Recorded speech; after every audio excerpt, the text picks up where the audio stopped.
साल 1981 cold war अपने peak पर था और इस दौरान भारत ने सोवियत यूनियन से एक ऐसा दानव लिया जिससे पूरा नाटो और अमेरिका डरता था।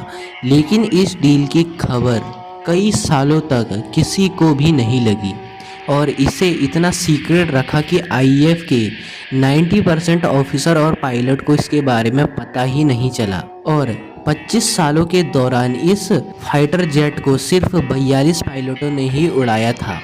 तो सबसे पहले जानते हैं कि भारत ने मिग 25 को क्यों और कौन सा लिया। देखिए, साल 1980 के आते आते भारत ने 4 वॉर लड़ लिए थे और वॉर में सबसे इम्पोर्टेंट चीज़ होती है एनिमी की लोकेशन। और उस समय भारत के पास कोई ऐसी सैटेलाइट नहीं थी जो चीन और पाकिस्तान आर्मी की मूवमेंट पे नज़र रख सके। और इस टाइम तक सबको ये पता चल गया था कि सोवियत यूनियन के पास एक बेहद खतरनाक फाइटर जेट है। यूएसएसआर यानी Soviet union in fighter jet को अपने एलाइज कंट्रीज़ को बेच रहा था, इसलिए भारत ने भी इसे ले लिया। मिग 25 के मेनली 3 टाइप थे, इंटरसेप्टर, बॉम्बर और रिकॉग्निशन वाले। यानी रिकॉग्निशन वाले फाइटर जेट वो रहते हैं जो जासूसी करते हैं। भारत ने जासूसी करने वाले फाइटर जेट ही लिए। इन फाइटर जेट में कोई भी वेपन पॉइंट नहीं लगे थे। इसमें बहुत ज़्यादा रिकॉग्निशन वाला कैमरा लगा था जो कि 70,000 फीट की ऊंचाई से एकदम क्रिस्टल क्लियर ज़मीन की फ़ोटो ले लेता था। और ये बिना बॉर्डर पार किए भी 200 किलोमीटर दूर से भी क्रिस्टल क्लियर फ़ोटो ले सकता था। लेकिन अगर ये बॉर्डर पार करके दुश्मन देश में चला भी जाता तो भी इंटरसेप्ट करना आसान नहीं था, क्योंकि ये 80,000 फीट की मैक्सिमम ऊंचाई पर उड़ता था और इसकी स्पीड भी 3 मैक से भी ज़्यादा तक जा सकती थी। और उस समय कोई भी ऐसा रडार नहीं था जो इसे पकड़ पाए। इसलिए भारत ने इस फाइटर जेट को जासूसी के लिए खरीदा था। अब ये जानते हैं कि भारत ने अमेरिका से बचकर ये फाइटर जेट लिया कैसे। देखिए, जब भारत ने सोवियत यूनियन से इन फाइटर जेट की डील की तो उसके साथ में एंटोनोव 32 कार्गो प्लेन की भी डील की और इन कार्गो प्लेन में ही मिग 25 के पार्ट्स आए। बाहर से देखने पर ऐसा लगता था कि जैसे इनके अंदर सुखोई और मिग फाइटर जेट के पार्ट्स आ रहे हैं, लेकिन अंदर तो मिग 25 आ रहा था। फिर इन पार्ट्स को उत्तर प्रदेश के बरेली एयरबेस पे असेंबल किया गया और इन फाइटर जेट को बरेली एयरबेस पे ही रखा गया और इन फाइटर जेट को हमेशा वहीं से ही ऑपरेट करा जाता था, क्योंकि ये भारत के बीच में आता था।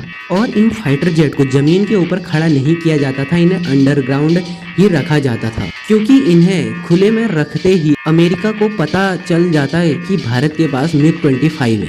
और आपने हर जगह ये बात ज़रूर सुनी होगी कि दुनिया को इस फाइटर जेट के बारे में तभी पता चला जब इसे रिटायर कर दिया गया था, लेकिन ये पूरा सच नहीं है। अमेरिका को 1985 तक ही इसका पता चल गया था। और कैसे पता चला, अब जरा इसे जान लेते हैं।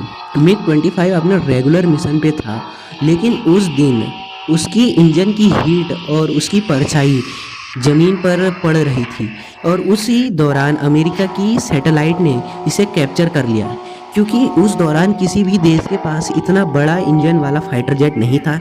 इसलिए अमेरिका को पता चल गया कि भारत के पास मिग 25 है और अमेरिका कुछ भी एक्शन हमारे खिलाफ नहीं ले पाया, क्योंकि उसके पास कोई भी पुख्ता सबूत नहीं था। और आप लोगों को लग रहा होगा कि पाकिस्तान और चाइना को तो 2006 में पता चला होगा जब इसे रिटायर किया गया, लेकिन ये भी सच नहीं है। साल 1989 में लगभग 9 साल बाद भारत के एयर शो में इस फाइटर जेट को दिखाया जाता है, जहां पूरी दुनिया को पता चल जाता है कि भारत के पास मिग 25 फाइटर जेट है। और इस फाइटर जेट ने कई ऐसे मिशन किए जिनके बारे में आपको पता नहीं होगा। मई के महीने में ये पाकिस्तान की राजधानी इस्लामाबाद के ऊपर नज़र रख रहा था और उस दौरान इस फाइटर जेट को उड़ा रहे पायलट ने जानबूझकर एक ऐसा मूव किया जिससे पूरा पाकिस्तान डर गया था। उन्होंने इस फाइटर जेट को सुपरसोनिक स्पीड पर उड़ाया जिससे सोनिक बूम बना और पाकिस्तान को ये पता चल गया था कि इंडिया ने कुछ तो ऐसा भेजा है जो हमारी औकात से बाहर है उसे पकड़ पाना। लेकिन फिर भी वो लोग अपना F-16 भेजते हैं, लेकिन उसकी औकात इतनी नहीं थी कि वो इसे पकड़ पाए। और भी कई ऐसे मिशन हैं जिसे इस फाइटर जेट ने पूरे किया। और फिर आता है साल 1 मई 2006, जिस दिन इस फाइटर जेट को पूरी तरह से रिटायर कर दिया जाता है। इस फाइटर जेट ने अपने पूरे 25 सालों के दौरान कभी भी धोखा नहीं दिया और पूरे टाइम इसने अपनी सर्विस एकदम अच्छे से दी। और अगर आपको ये वीडियो अच्छी लगी तो लाइक करें और ऐसी इन्फॉर्मेटिव वीडियो के लिए सब्सक्राइब करें। मिलता हूँ अगली वीडियो में। जय हिंद, जय भारत।